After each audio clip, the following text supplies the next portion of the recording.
देखना कौन है बाहर। हाँ देखता हूँ। हाँ जी बेटा। अंकल जी, एक पार्सल था पूजा मिश्रा के नाम से।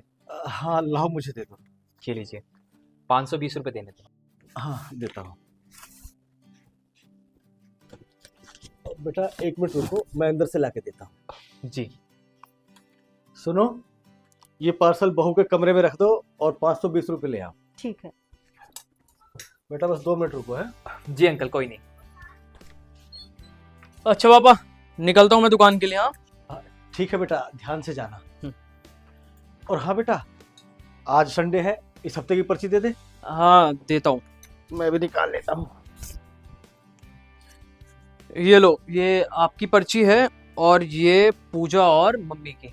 आप दे देना इनको, ठीक है? और ले, ये मेरी पर्ची है और उन दोनों की शाम को उन्हीं से ले लेना। ठीक है, ले लूंगा। चलता हूँ, बाय। हाँ बाय। आना भाई।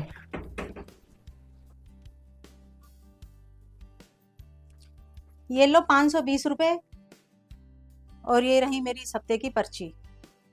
और मैं जा रही हूँ मंदिर, सत्संग शुरू हो गया होगा। जरा ठहरो। ये लो मेरी, और ये लल्ला की पर्ची भी साथ ले जाओ, ठीक है? चलो आती हूँ मैं।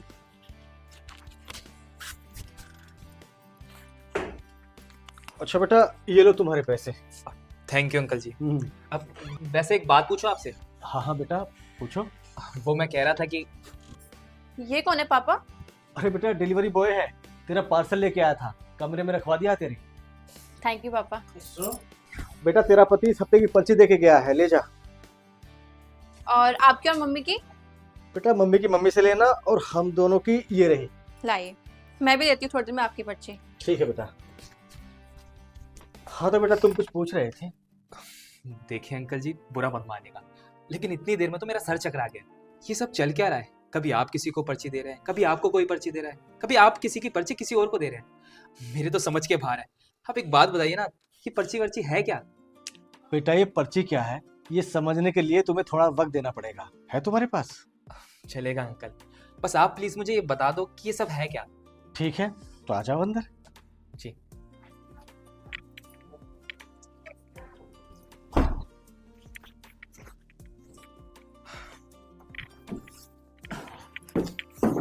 तो बताइए अंकल जी, आखिर ये है किस चीज की पर्ची? बेटा ये जो हम पर्चियाँ एक दूसरे को दे रहे हैं ना, इन्हें हम खुशियों की पर्ची बोलते हैं। खुशियों की पर्ची मतलब? मतलब ये है बेटा कि हम परिवार में 4 लोग हैं, मैं, मेरी पत्नी, मेरा बेटा और बहू। चारों के विचार अलग अलग हैं।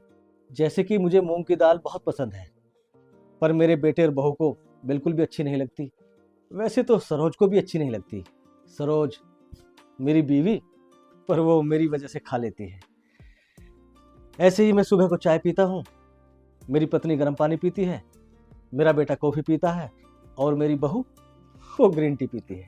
एक मिनट अंकल जी, ये तो आप मुझे अपने परिवार की डाइट बता रहे हैं। मुझे पर्चियों के बारे में जानना है। आखिर पर्चियां क्या चीज हैं? बहुत जिज्ञासु हो बेटा तुम। अच्छा ये बताओ, तुम्हें चाय पसंद है या कॉफ़ी? चाय। और तुम्हारी पत्नी को शादी हो गई तुम्हारी? जी हो गई है, और उसे भी चाय ही पसंद है। तुम्हें कैसे पता कि उसे चाय पसंद है? क्योंकि वो हर रोज मेरे लिए चाय बनाती भी है और मेरे साथ बैठकर पीती भी है।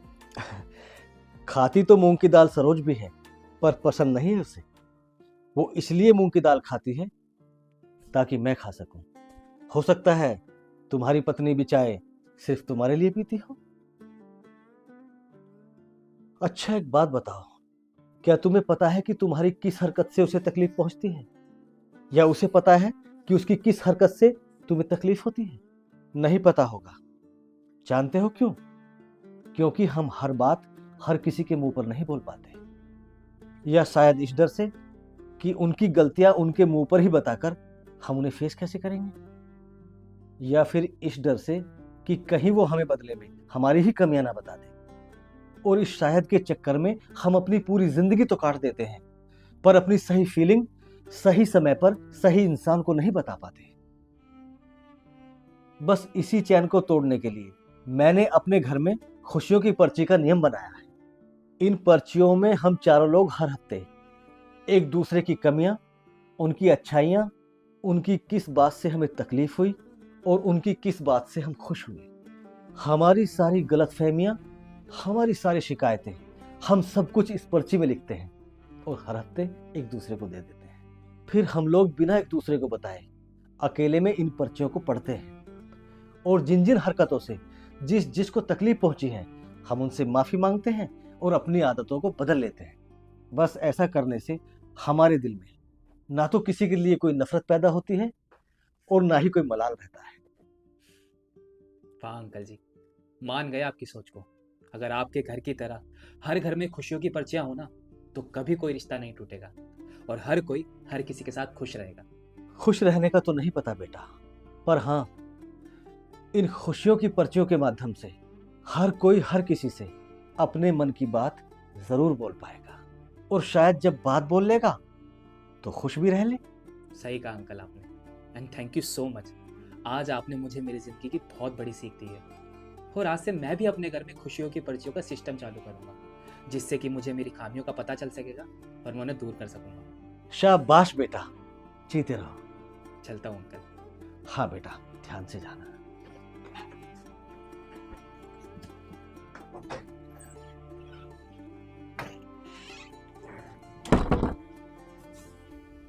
तो फिर आप कब शुरू कर रहे हो अपने घर में खुशियों की पर्ची का सिस्टम?